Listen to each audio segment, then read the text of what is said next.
તારીખ 11/4/2025 વાર્ષિક પરીક્ષા 2025 ધોરણ 11 આંકડાશાસ્ત્ર વિષય છે. ખૂબ જ અગત્યનું પેપર છે. કુલ ગુણ 80 છે. કેમ 11/4 છે એનું કારણ છે કારણ કે એક દિવસ આગળ પરીક્ષા લેવાય છે અને 10 તારીખે રજા છે. ઓકે, વિભાગ એ થી શરૂઆત કરીએ. વિભાગ એ ના ખૂબ અગત્યના પ્રશ્નો છે, ત્યાંથી આપણે શરૂઆત કરીએ. ગાણિતીય આંકડાશાસ્ત્રના સ્થાપક કોણ હતા? તો જવાબ આવશે કાર્લ પિયર્સન. નીચેના પૈકી સતત ચલ કયો છે? તો વ્યક્તિની માસિક આવક આ સતત કહેવાય. કેમ? પાના દીઠ ભૂલની સંખ્યા, કારમાં ઉત્પાદનની સંખ્યા, અકસ્માતની સંખ્યા, એમાં વ્યક્તિની માસિક આવક આ સતત ચલ કહેવાય. નીચેનામાંથી કઈ કિંમત આપણને મધ્યસ્થ આપશે? મધ્યસ્થ કઈ કિંમત આપે? P50. શું આવશે? P50 હોય, મધ્યસ્થ હોય, Q2 હોય, D5 હોય, આ બધું સરખું કહેવાય. કોઈ પણ માહિતી માટે નીચેનામાંથી સાચો સંબંધ કયો? તો x bar greater than is equal to g. આ ઘણી વખત પૂછાયું છે. પ્રથમ અને તૃતીય ચતુર્થકો આપણને 30 અને 50 આપેલા છે. ચતુર્થક વિચલનાંકની કિંમત આપણે શોધવાની છે. 0.25 આવશે. કેવી રીતના કરવાનું? Q3 માઇનસ Q1 અને નીચે Q3 વત્તા Q1 આમ કરો એટલે થઈ જશે. કેટલા? 20 ભાગ્યા કદાચ 80 થાય એટલે એ તમારું કામ થઈ જાય. આગળ, એક ચલ માટે મધ્યક 10 અને ચલનાંક 60 હોય તો ચલનું વિચરણ કેટલું થાય અને વિચલાંકની કિંમત કેટલી થાય? વિચરણ કેટલું થાય? વિચલાંકની કિંમત કેટલી થાય? તો જવાબ શું આવશે? તો જવાબ આવશે 36. કેટલો જવાબ આવશે? 36.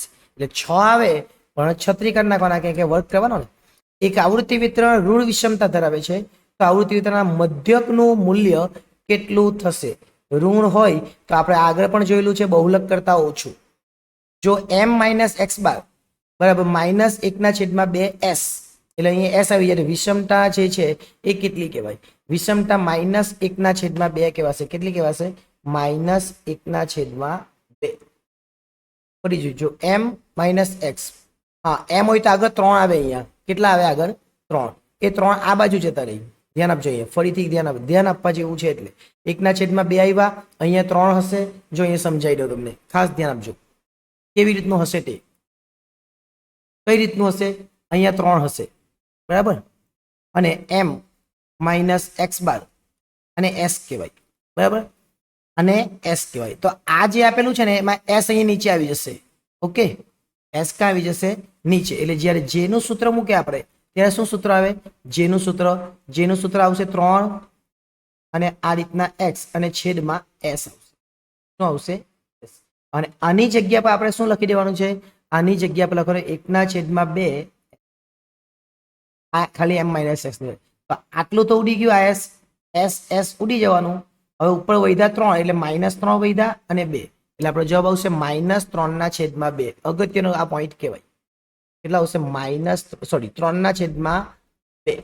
કેટલા આવશે? 3/2. આગળ 10 ગુણ્યા n ફેક્ટોરિયલ. 10 ને આ બાજુ લઈ લે એટલે ભાગા એટલે 24 આવે, અને 24 એટલે કેટલા ફેક્ટોરિયલ? તો 24 એટલે 4 ફેક્ટોરિયલ.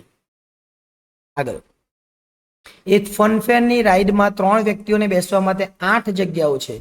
તેઓ આ જગ્યા ઉપર કેટલી રીતે બેસી શકે? 3 વ્યક્તિ છે, જગ્યા 8 છે, એટલે 8p3. પ્રાચલ અને આગણક અનુક્રમે કોના લક્ષણ છે? સમષ્ટિ અને નિદર્શના લક્ષણો છે. જો સમષ્ટિમાં છુપા આવર્તન હોય તો કઈ નિદર્શન પદ્ધતિ તેની અસર સૌથી વધુ થાય? તો જવાબ આવશે પદિક નિદર્શન. વિધેયનો પ્રશ્ન છે f જેમ z અને પછી છગડીયા કૌંસમાં 0 છે ટેન્સ n અને fx બરાબર x નો વર્ગ. આવું જ્યારે આપે તો આ કયા પ્રકારનું વિધેય છે? કયા પ્રકારનું? તો અનેક એક વિધેય છે. બે ભિન્ન વિધેયો સમાન થાય તે માટેની નીચેના પૈકી કઈ શરત પર્યાપ્ત છે? કઈ? a અને b બંને એટલે સમાન હોવા જોઈએ. વિસ્તાર b અને પ્રદેશ b. એક ગુણોત્તર શ્રેણી આગળ આવી ગયું હતું. આગળના પેપરમાં મેં તમને કહ્યું હતું n+1 નું પદ આગળ પર તમને કહ્યું એટલે ab ની n ઘાત. જો x 10 અને -25 ગુણોત્તર શ્રેણીમાં હોય તો x ની કિંમત -4 આવશે. આવો દાખલો પણ હતો, આપણે ચેક કરી લેજો થાય કે નહીં. શું કરવાનું છે? પહેલા તો 10/x બરાબર અને -25/10. એટલે તમારે શું કરવાનું? x ને પેલી બાજુ લઈ લેવાનો એટલે 10 આ બાજુ આવી ગયા, આ 25 આ બાજુ આવી ગયા અને આ બાજુ x એટલે કેટલા આવે 4. આપણો જવાબ આવે -4 કે 25 માઇનસ છે એટલે જવાબ આવશે -4. બી છે પ્રાથમિક માહિતી કોને કહેવાય? આ વ્યાખ્યા લખી દેવાની, સંચય આવૃત્તિની વ્યાખ્યા લખવાની અને આશાદિત સૂત્ર છે આપણને ખબર જ છે કયું 3m - 2x બાર mo બરાબર 3m - 2x બાર. ચતુર વિચલનની વ્યાખ્યા, વિષમતાની વ્યાખ્યા, સૌથી વધુ પ્રચલિત યાદચ્છિક સંખ્યાનું કોષ્ટક કયું? સૌથી વધુ પ્રચલિત LH ટીપેટ, LHC ટીપેટ. શું લખવાનું? LHC ટીપેટ. ત્યાર પછી આગળ જોઈએ, અહીંયા જોઈ શકો આ જે છે એમાં પ્રકાર નક્કી કરવાનો છે કયું છે તે એક વિધેય અને nમું પદ હોય તો સામાન્ય ગુણોત્તર શોધવાનો છે. સામાન્ય ગુણોત્તરનું આપણે સૂત્ર મૂકવું પડે. સામાન્ય ગુણોત્તરનું સૂત્ર કયું આવે? તો સામાન્ય ગુણોત્તર માટે શોધવા માટે આપણે સૂત્ર મૂકવાનું t ની n અને a ડોટ r ની n ઓછા 1 બરાબર. આ રીતે મૂકી અને આપણે શોધીએ તો r બરાબર જવાબ શું આવશે? r બરાબર 2 જવાબ આવશે. આગળ ચાલીએ. સી વિભાગ છે, પ્રશ્નાવલી છે, આકૃતિની મર્યાદા છે. આ પણ ઘણા ઈઝી દાખલાઓ છે. જો અહીંયા એક વર્ગના વિદ્યાર્થીઓ આપેલા છે 76 એટલે x⁻1 અને n1, એ જ રીતના n2 અને x⁻2 અને x⁻c શોધવાનો છે. અહીંયા 25 અને 75 એટલે p25 અને p75 આપેલું છે ચતુર્થક એટલે કે આ q1 અને q3 પણ કહેવાય. q1 અને q3 પણ આને ગણાવી શકાય. આ પણ એકદમ ઈઝી છે. આ દાખલો આપણે ગણેલો છે, એકવાર જોઈ લેજો. આ મેંગો વાળો દાખલો એ પણ સ્વર સાથે આવે, ખૂબ સરળ દાખલાઓ છે, એ પણ આપણી ચેનલ પર ઉપલબ્ધ છે જ. 12 એકમો તેમાંથી 3 કદના પડીક નિર્દેશો. આ દાખલો પણ આપણે કરેલો છે. એટલે ઓલમોસ્ટ તમે ખાલી દાખલા જોઈ લેજો કયા કયા છે. ઓલમોસ્ટ આ બધા જ દાખલાઓ તમને આપણી ચેનલ પર જોવા મળશે. મૂળ આવૃત્તિ વિતરણ બનાવવાનું છે. આ પણ સરળ દાખલાઓ છે. આ પણ દાખલો આપણે કરેલો છે. એટલે જોઈ લેજો દરેકે દરેક. આ વેગપુલ વાળું મેં તમને કીધેલું IMP છે. એટલે આ બધા જ દાખલાઓ આપણી ચેનલ પર તમને મળી રહેશે. તમે ત્યાંથી પણ જોઈ શકશો. આ ઇમ્પોર્ટન્ટ દાખલો છે, થિયરી છે, તમે જોઈ લેજો.